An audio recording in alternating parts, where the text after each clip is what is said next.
Hi guys, Eric Claggett with Primal Tennis. I can't tell you exactly when, but at some point I've been developing some bad habits in my tennis game.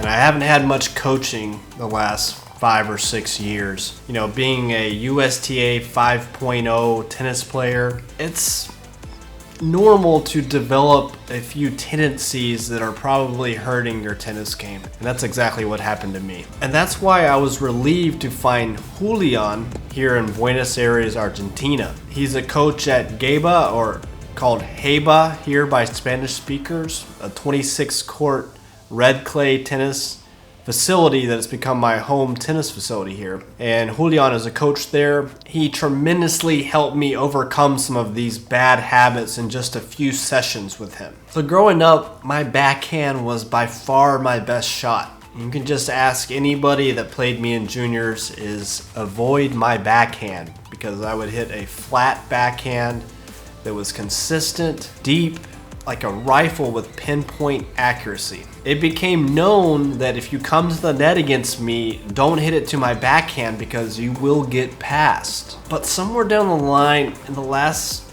year or two, I have lost all confidence in my backhand. I mean, like, I can still get it in because I'm a 5.0 tennis player, right? But far too many errors, and the swing just feels awkward. It doesn't feel comfortable anymore. And I can actually trace this back to a match that I had in the Philippines when I played in an amateur tennis tournament, but a very competitive one. I won my first 4 rounds, okay? And I made it to the finals, the final round.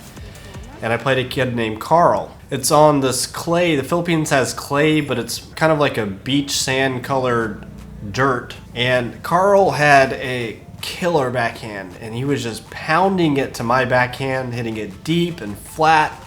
You know, on clay you get those micro bounces. That little speck of dirt here causes the ball to shift a little bit. And in that match, I lost all confidence in my backhand. My backhand is what lost the match for me. And I think that is what I can trace this back to. One of the best pieces of advice that I've ever gotten as a tennis player is from a professional coach, someone who coaches ATP and WTA players. He told me that the best players don't have 100 different swings based off of where the ball's going and bouncing. They move their feet very well to try to hit the same swing in the same strike zone. In tennis, yeah, of course, there's a lot of balls that they can't do that on, but they are intensely focused on running to the balls and getting the ball in their strike zone so they can hit their one best swing. I've completely lost track of that. I was having all these different swings based off where the ball was going, and I wasn't moving my feet very well. And Julian really helped me with that. In addition to losing trust in my backhand, there were some other bad habits that I've developed that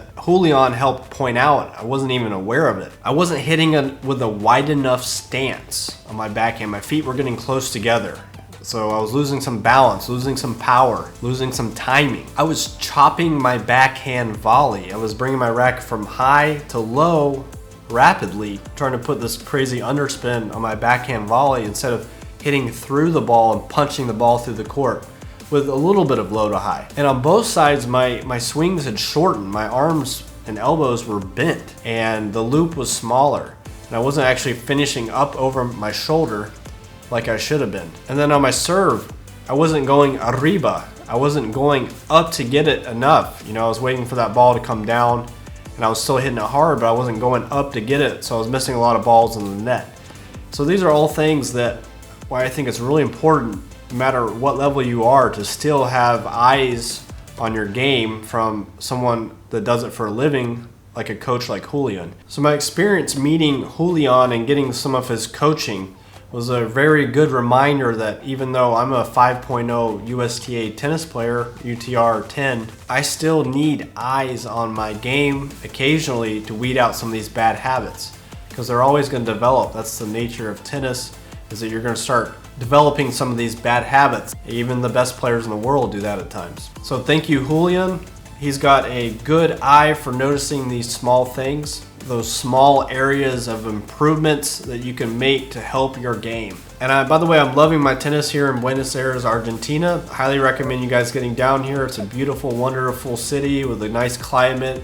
It's relatively cheap, some of the best steak in the entire world, and it's got a really rich history with really cool European vibe buildings and architecture. So I hope to see you guys out on the court soon, and thank you so much for watching. Please like and subscribe to the channel. Ciao.